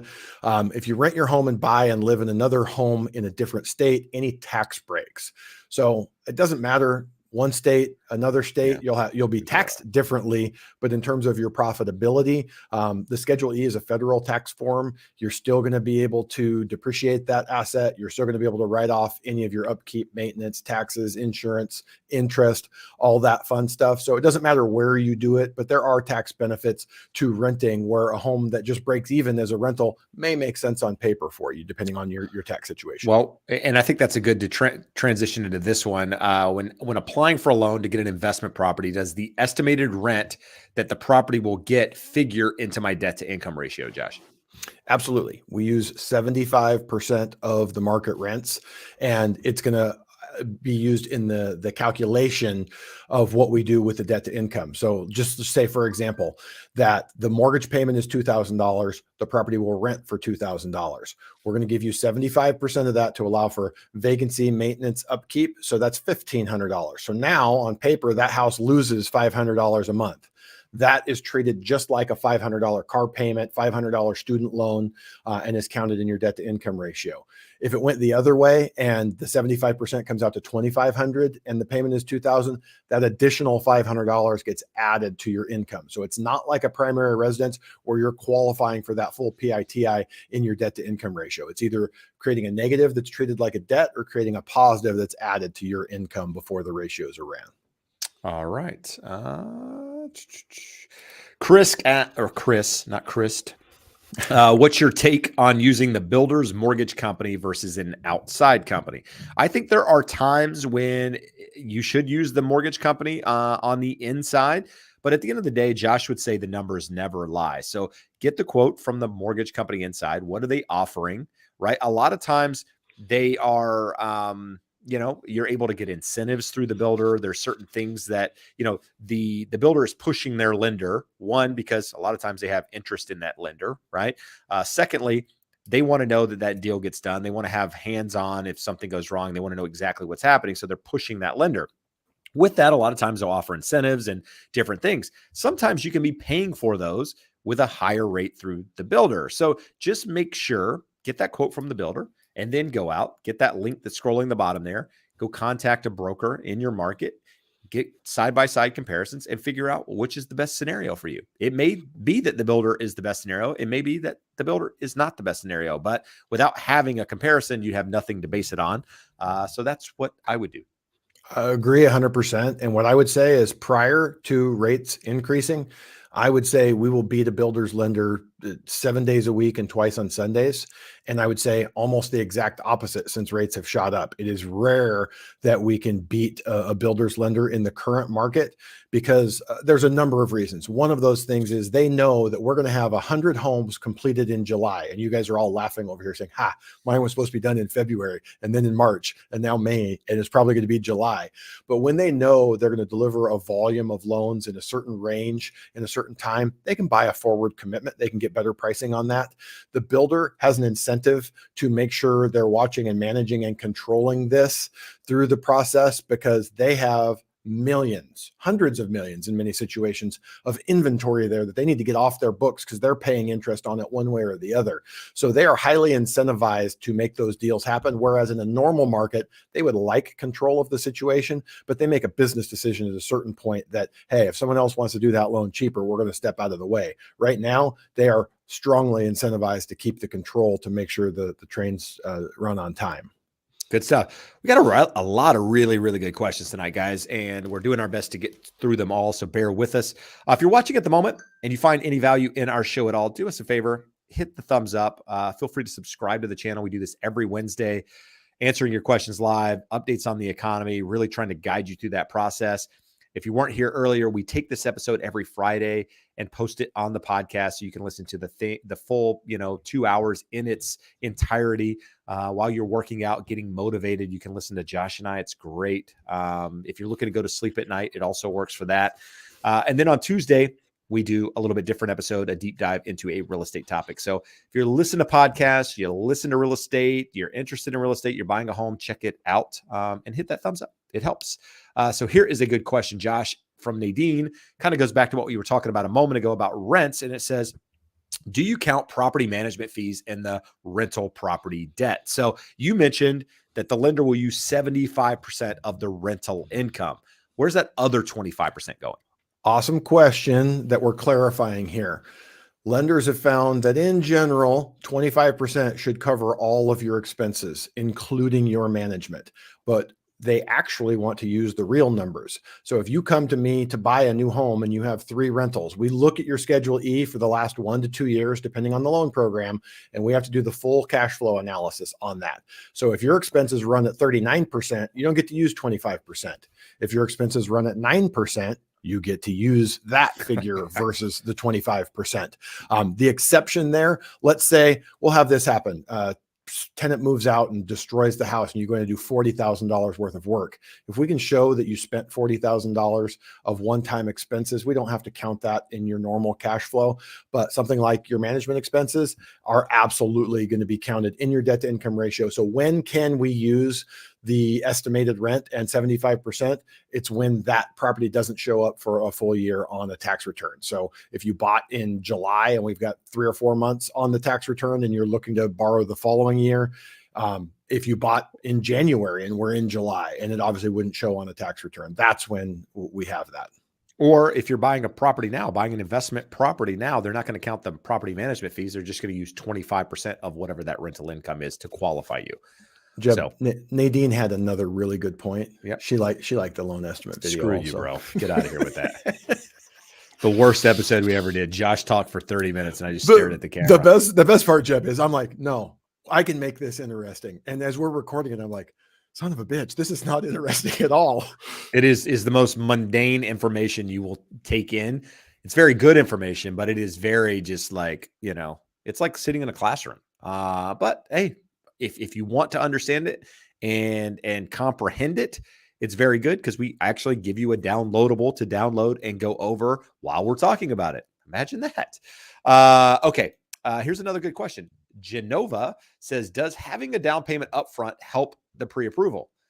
Also, when is the actual down payment and closing costs due? So, Josh, when you're getting a pre-approval, do I need to have the money in my account right then? Or can I tell you, hey, Josh, I'm going to have 20% down to make this pre-approval happen. And then when is that money actually due to the lender? I'm going to answer those questions, and then I want you to answer it from your perspective if you're representing Genova and he wants to write an offer. So you come to me and we've got, $500,000 house, 20% down is going to be $100,000. You're like, I got $72,000. My aunt is going to give me $20,000 and I can scrape up $8,000 between my sofa cushions between now and then. We're going to go through it and say, is that an acceptable source of funds? Are you confident you can get it? I have a client right now, FHA purchase here in Southern California. He needs $24,000 to close. And I think we have a $5,000 gift and $16,000 documented. I've seen his cash flow. I know what his rent is. He's going to come screeching in on 2 wheels at the very end with the $24,000 that we need to close. So we can do it hypothetically. We can submit that loan to underwriting tomorrow or the next day. I will have an underwriting approval on that. There's going to be a condition that says, hey, you only have $21,000. Where's the other $3,000 at? And we're not going to get clear for docs until we show the underwriter that we have sourced and seasoned funds for all $24,000 in that situation. So can I pre-approve you? Yes. Can I give Jeb, your agent, a pre-approval package? Yes. Where we start running into problems, and that money just has to come in. I like to say, hey, at the very end, when you make your final deposit to escrow, but in reality, it's got to be a week, maybe 10 days before that, because we have to have the underwriter clear that you have documented the source and seasoned funds before we can get your loan documents out for the most part. If it's a gift and it's coming in at the 11th hour, they will make the funding subject to the condition of showing that the gift actually arrived at escrow. In terms of giving you a pre-approval letter, we can absolutely do that. And that money comes in at the end. But Jeb, from your end, how does that work? What does the seller want to see? Yeah, well, I'm going to give you a really good story here that just happened. And it's something I screwed up on, which makes it even better for those listening out there. Is that twice you've been wrong tonight? Oh, dude, I've been wrong so many times. So many. But to go back, so if I'm making an offer for you as a buyer, I want to know that you have the money in your account, right? I want to be able to document it for my own reasoning, right? I want to make sure that you have money that you say you have so that we can get it done. And most of the times the lender's already verified that you have the funds to be able to get the pre-approval anyhow. But nevertheless, a lot of times, actually 100% of the time when I'm submitting an offer for a client, I'm submitting proof that the buyer has that down payment so that the listing agent can see, hey, listen, he says he's putting 20% down. Here's a bank statement that shows that he has, or they or she has the 20% to put down. Therefore, you know that we're good to go. We're not having to worry about funds coming in. We're not borrowing money. We're not refinancing money out of a property and coming in last minute, blah, blah, blah, right? So we want that done. I want it done sooner than later. Now, you don't actually have to give that money to anyone, the down payment until the loan's ready to close. And so until the end of that, outside of your initial escrow deposit. But that's a whole different conversation. But here's the thing. This is where I screwed up. So a couple of weeks ago, had a property, fixer property on the market. Actually, it wasn't on the market. It was an off-market deal, and went through a couple of different buyers. The reason for it is seller needed a specific price to be able to sell his property and move out of state and buy the property that he was looking at in cash. And so for him, he needed a certain amount. And the problem with that certain amount is really pushing the envelope on what that property, once it was fixed up, once the money was put into that property, what it could actually sell for and how much profit was in the deal. Now, if you were a homeowner buying that property, you could have paid that price all day long because you don't need that profit at the end of the deal in order to really maximize, if you will. Whereas investors putting their money, they don't want to tie their money up for a $10,000, $15,000 profit on a $650,000 purchase, $660 purchase. They want a much more sizable return. Well, here's the thing. We went into escrow a couple of different times. The seller, in this case, goes into escrow on his up leg. So he goes under contract on the property that he's buying, and he needs this one to sell. Well, because we went into escrow twice before, and they fell out, I'm talking to the agent on the other side saying, listen, I'm trying other investors. I'm trying to put deals together to make this happen. And she's telling me, well, we're running out of time on this side to keep this deal together. So me, trying to put deals together, call one of the guys I know. He has an investor client, makes an offer. They make the offer that we need, the numbers that we need. Well, guess what? Jeb didn't ask for the bank statement for the proof of funds. It was a cash offer. For whatever reason, Jeb overlooked it because I was just happy to get the offer. Submit it to the client. All is good. Well, guess what happens? We come to find out that the seller doesn't have the cash. The seller is refinancing a property, actually taking a home equity line out on his own home to be able to come in with the difference to buy this property. In fact, they were getting a hard money loan for part of it. So it ended up being a complete fiasco when, quite frankly, I should have verified that up front. I screwed up because I was lost in the deal, trying to make things happen, trying to put the deal together, get, ink to paper so that we could show the other side, hey, we got a deal so we can move forward. Well, we ended up needing about a week extension to make this thing happen because of the delay in the process. So with that said, it's important to document that money. And, people screw up, and I screwed up. So there you go. But it ended up happening. Everybody was happy, so on and so forth. Raul asked the question, can I sell a property with a pool that is not functional? Yeah, absolutely. Sure. Yeah, you can sell a house with everything not functional, but it's likely needs to be reflected in the price. If you are aware that it's not functioning, it's important to disclose that up front so you're not wasting anybody's time. Let your agent know so they can put that in into the multiple listing service so that any buyers looking at that property, if they're not able to tell visually by looking at it, which sometimes you can, that it's not working, that they know that it's not working. So Jeb, no problem. That last part that you said is important. If it's visually not operating, the appraiser is going to see the buyer's lender orders an appraisal. The appraiser is going to see that it is a green, mucky mess, or that there is no water in it, or that it's full of mud. Those are all problems. Almost impossible to work around if it is obviously a non-functioning pool that presents a health and safety issue. Had actually a viewer to the show last year. She inherited a property, cool house. I think it was out in Cucamonga, and had a pool that they actually wanted to fill in because they were going to keep it and rent it out. It was her dad's home. And we had to pay about $500 for someone to go out do a crazy shock treatment and add some more water to it so that when the appraiser went out, it looked like it was a functioning pool full of water, because lenders will, for the most part, have a problem with gross pools that appear to be a health and safety issue. Good stuff. Chi has a question. I started rewatching episodes of you talking with other realtors around the country. Do you plan on doing anything like that again in the future? If you want to see it, let me know. I'm happy to do that. I never thought those videos performed very well on my channel. Therefore, I stopped doing them. But if you want me to talk to other realtors, let me know. I'm happy to have that conversation. In fact, we can do it on the podcast too, so that it's all encompassing. But yeah, I enjoy. I mean, I'm having a lot of those conversations anyway. They're just not on video. So let me know, and we can make that happen. ZL says, will a privacy fence increase the home's value and recoup the cost? Possibly in some markets, maybe. Typically it's hard. Oftentimes it can be difficult for the improvement to your house to pay for itself.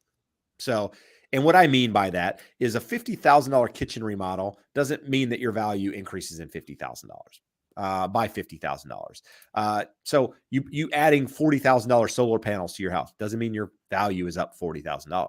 Adding a $5,000 privacy fence doesn't mean. So it's hard to say for sure whether or not it adds that amount of value, but it might add a better lifestyle for you. It might add more than just the dollar value, if that makes sense. And what I often say with this sort of thing is, does it for resale, does it help you in resale, and maybe not a dollar for dollar exchange and getting more money, but does it bring potentially more buyers that might be interested in your property because you've done that, and in turn maybe result in a higher dollar amount because now you have a bigger pool of buyers to choose from, if that makes sense. So I would look at it one of a couple of different ways. If privacy is important to you, but it doesn't give you dollar for dollar, then it may still be worth it at the end of the day. So to each his own with some of these things.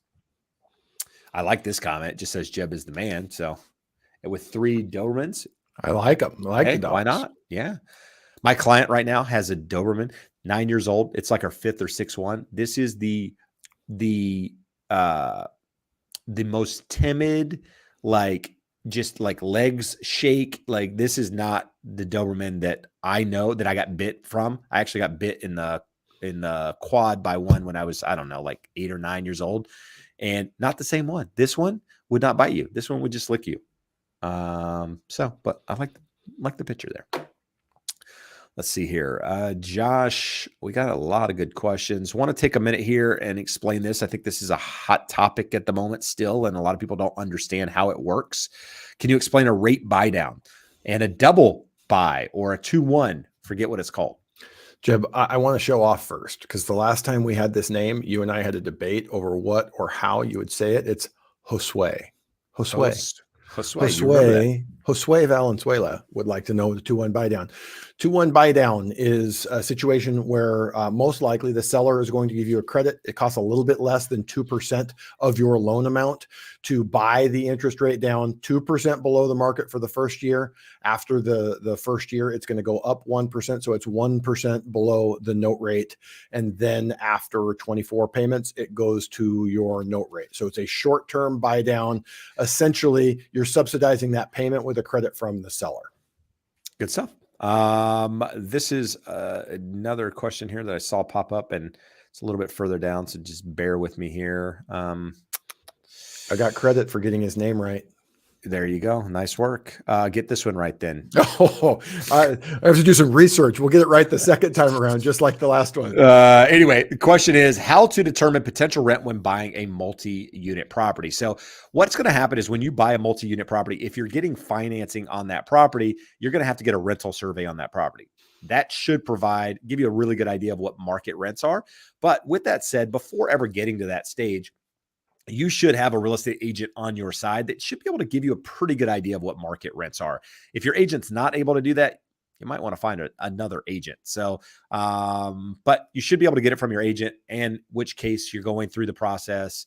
The appraiser, any investment property, multi-unit or not, is going to require some sort of rental survey so that the lender can verify that the rents are essentially what you're saying they are on the loan application. A version of that question, people say, well, do we have to use, if I'm buying multiple units and it's all rented, do I have to use the current rents or the market rents? Generally, we can use the market rents. What I caution people to be careful when you and your agent are actually fairly likely to be able to determine pretty accurately what you'll be able to rent those at current market rents.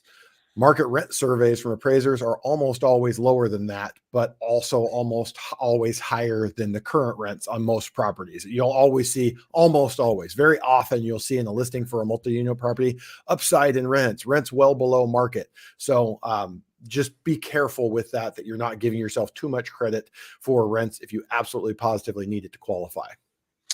And in case you didn't know, UNC just beat Boston College. Just thought I'd throw that out there. Is that their first win this year? Pretty close to it. We're 20-12 this year, Josh. We're not, the average is, we're not doing very well.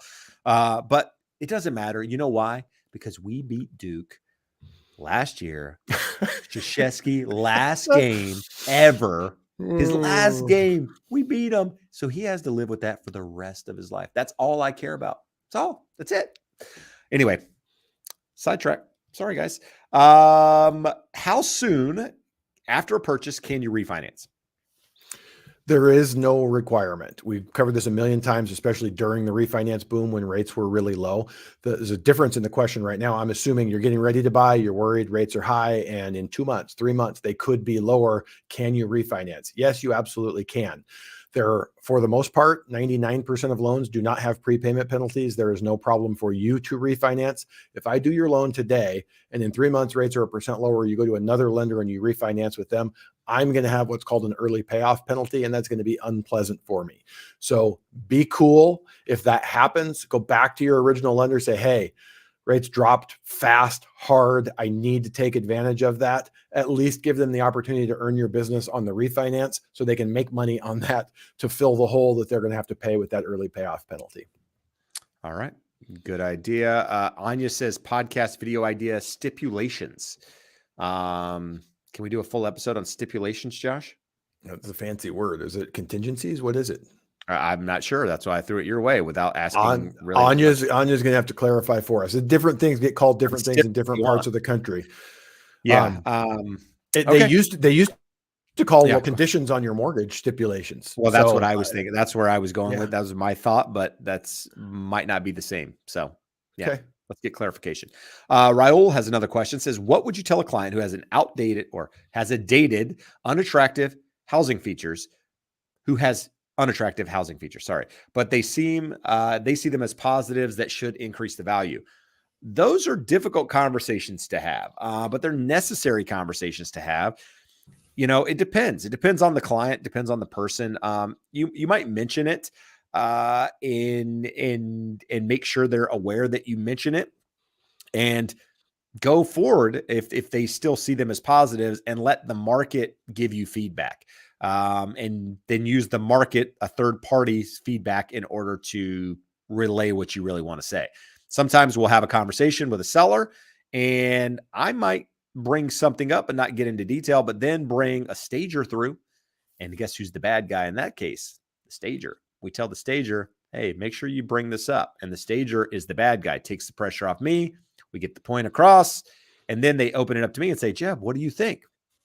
Unfortunately, I have to agree with the stager. So there are conversations that should be had.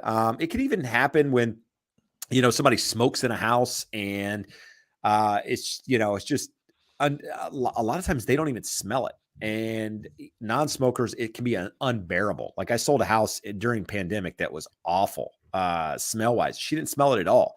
And so it was a difficult conversation. And even then, as she tried to hide it, mask it, fix it, it wasn't there. And it reflected in the value of the home, and it sold for less because of it. So, you just try to tell people, hey, look, if you're trying to maximize price, you're trying to maximize dollar, these are some things that we have to take into account or reconsider, in our pricing strategy for you to maximize price. And so never an easy conversation, but a lot of times it's a necessary conversation.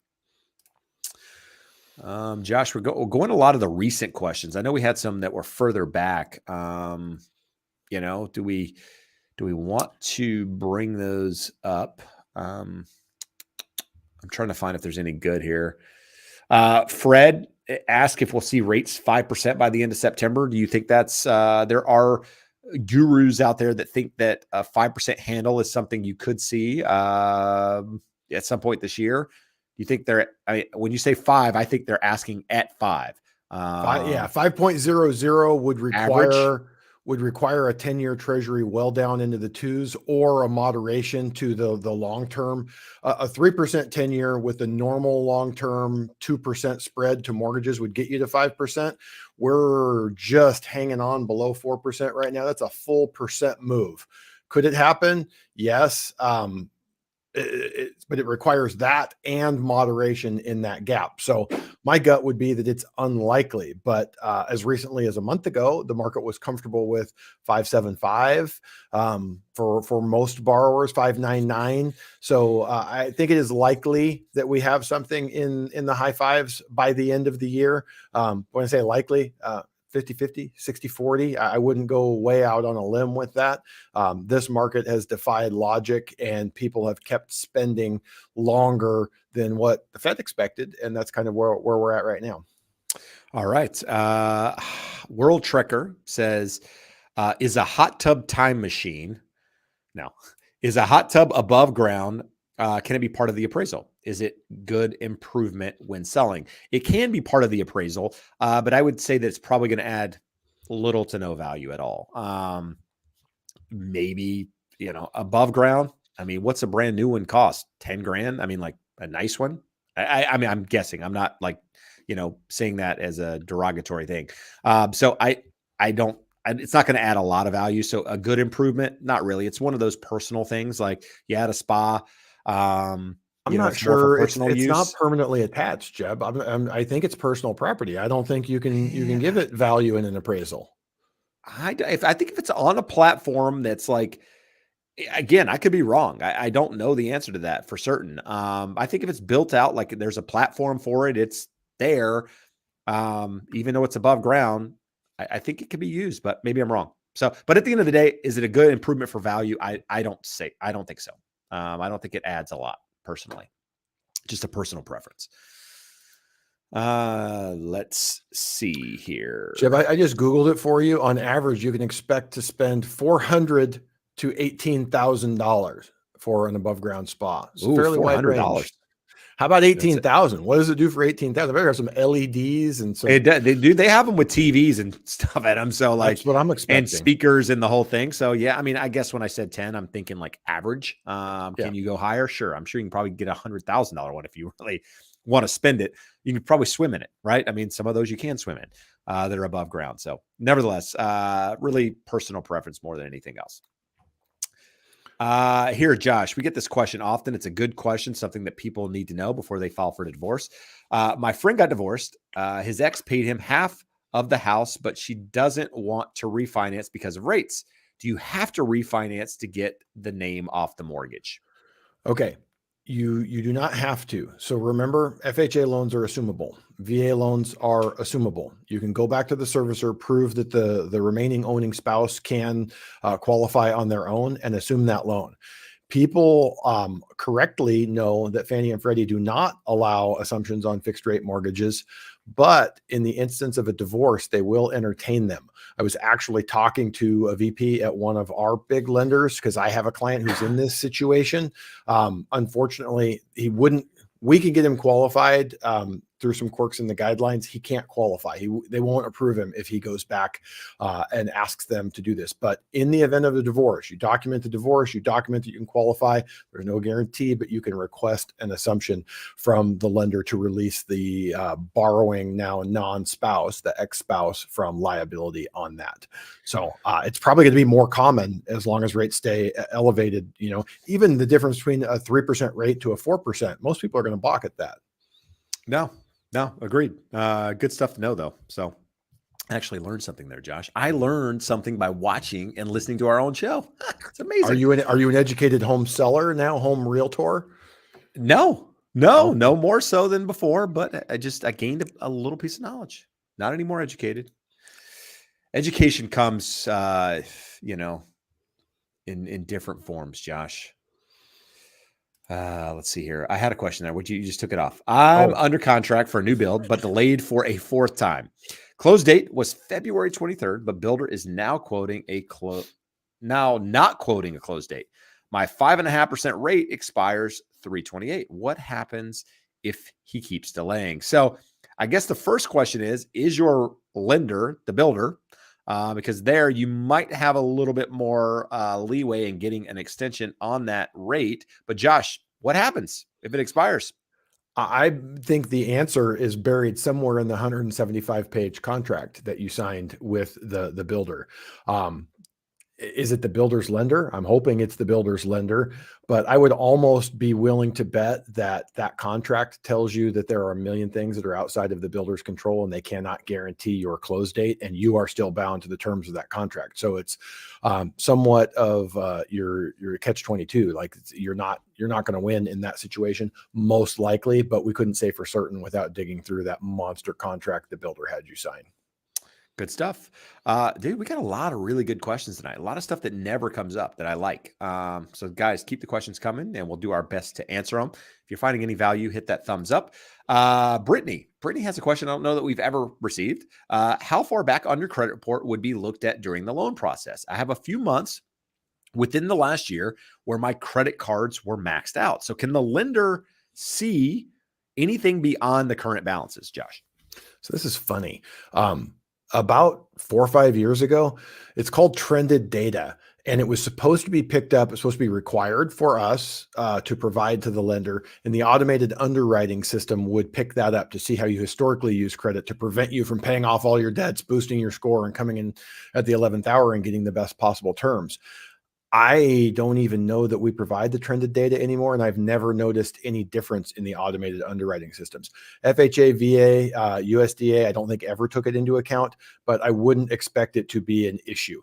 If you had a late payment, it's going to pick that up, but if you had maxed cards and you paid them down, you should be absolutely fine with that. It pays far more attention to your credit score than the trended data if it's paying any attention to the trended data. And just for those of you playing at home, if you wanted to know, if you miss a payment, that will stay on your credit for 7 years. If you have public records, judgment, bankruptcy, foreclosure, that stuff will stay on there for 10 years before it falls off. So I know you weren't asking about that, Brittany, but it can be important for people. I don't know if I told the story back in 2015, I screwed up and don't know what in the hell I was thinking and missed a credit card payment. And when that just fell off in 2022, his credit score went from like 790 to 820, like within a few days. So it does make a big difference, even an old late falling off. So hopefully that information can help some of you. And Brandon came back and said the lender is not the builder. So Brandon, what I would do is I would have my agent reach out to the builder and say, listen, can anything be done here? Is there any credits that we can offer? Is there anything we can do to pay for a lock extension on our loan so that we don't lose this lock? If you're in an area that has a ton of inventory for whatever reason, Southern California is probably not one of those markets where you're buying a house where you're having this problem. But if you're in a market that has a lot of inventory, you could threaten the idea of canceling if you can't do this. And the builder might, be willing to do things they wouldn't otherwise do because they need to sell that house, right? So kind of look at what's around you inventory wise and see if you have any ground to stand on with a negotiation. But I would definitely go out and try to get something from them in order to make the deal move forward. And your agent, if your agent's the builder, that's okay too. Whoever it is, you need to have that conversation. I wouldn't walk away without having it. How's that? Raul has another good question. It says, can a room with 2 different door entrances and a stand-up IKEA movable closet be considered a bedroom in selling a property? Here's the thing. These types of things are, however, the buyer, the person looking at the home wants to perceive it, right? I'll walk into houses all the time that don't have a bedroom and we're like, this is pretty much a bedroom. We know where the closet was. Maybe there isn't a closet, but we know they're considering it a bedroom. And so it depends on whether the buyer wants to consider that thing a bedroom or not. But if it doesn't have a closet and it was never a bedroom, chances are the appraisal is not going to reflect it as a bedroom in that scenario. Whereas if it has a real closet, I've seen properties that were on tax records, 2 bedrooms. The appraiser gives it the 3rd bedroom because it actually has the closet. Now, a movable closet is a different scenario. 2 points of egress or doors being able to get in and out of the property constitutes it's probably not a bedroom. But from a buying perspective, if the buyer wants to think it's a bedroom and whatever, then so be it. Are you going to be able to add that into the value of your home now, saying you have another bedroom? I think the answer is no. No to that.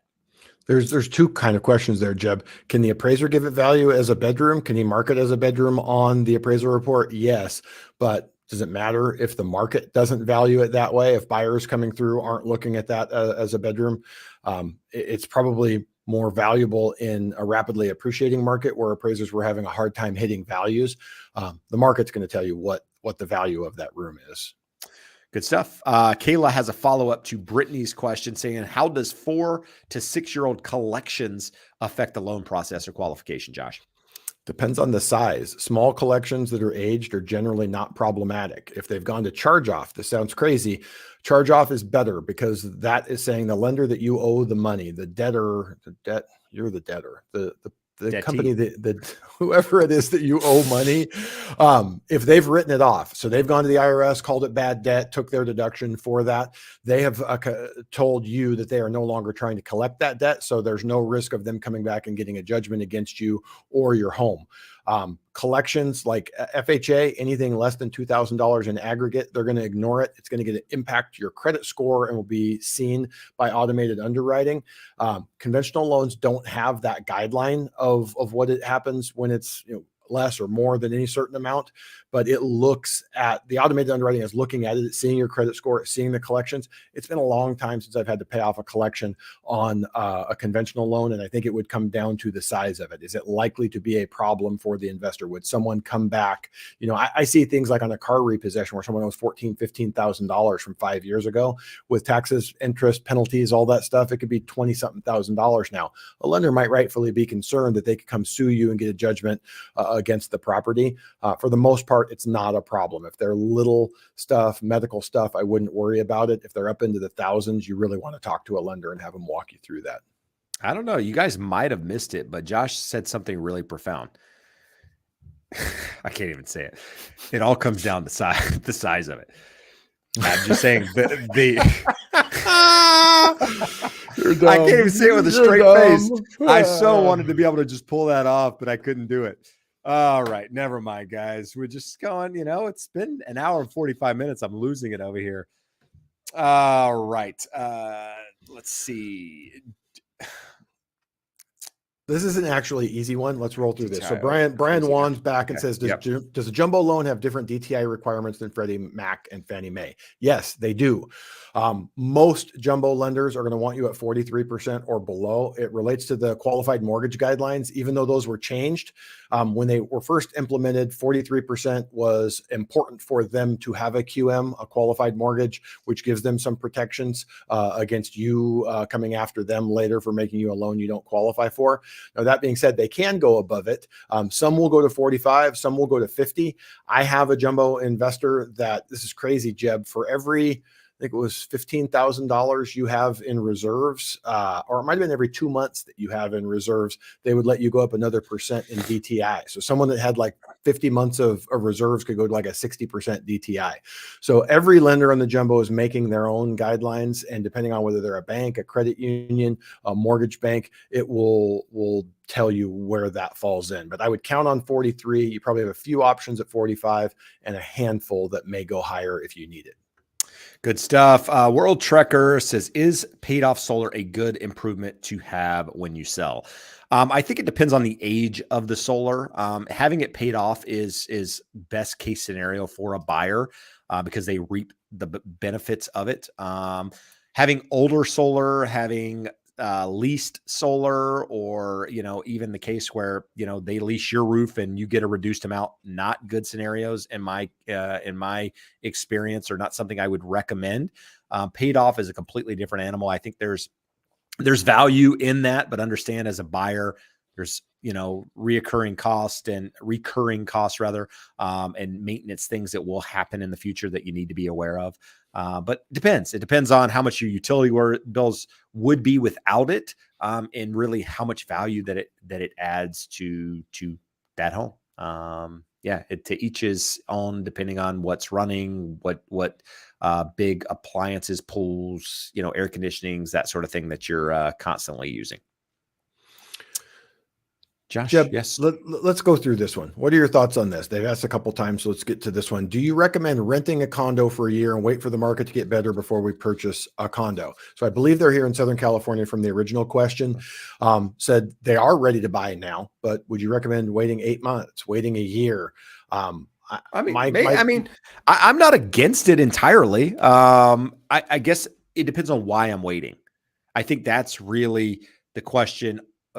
Under the question is, are you waiting because you want prices to go lower? Are you waiting because you think something is going to happen to make it more affordable? Or are you waiting because you're looking at the market going, inventory sucks. I don't see anything out there I like. I'm tired of banging my head against the wall looking at this. I'm just going to take a break. And I think if it's the latter one, sure. I think it's okay. I don't think there's a rush to go out and buy that property, because I could see a market next year with values similar to where they are today. Not a lot of appreciation, not a lot of values going down. God knows what happens to rates between that time. But if you can find the right house now, you have the longer term time horizon, all the things that we talk about, it's a year of paying down the principal on that mortgage versus waiting a year.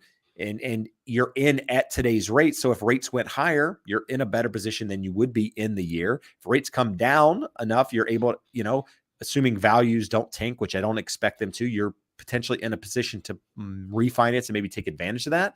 So I think there's pros, there's cons. It really comes down to what you're waiting for.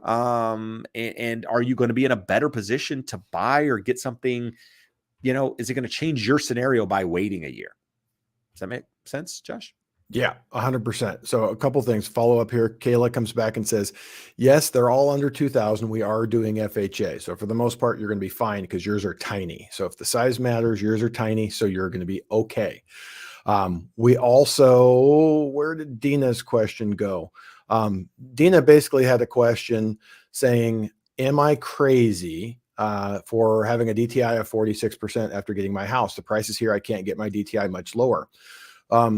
Not an easy one to answer. What I will always say, I cannot tell you what you can afford. I can tell you what you can qualify for. So if you can qualify for it, a lender has proven that making loans to such borrowers hasn't presented undue risk in the long haul.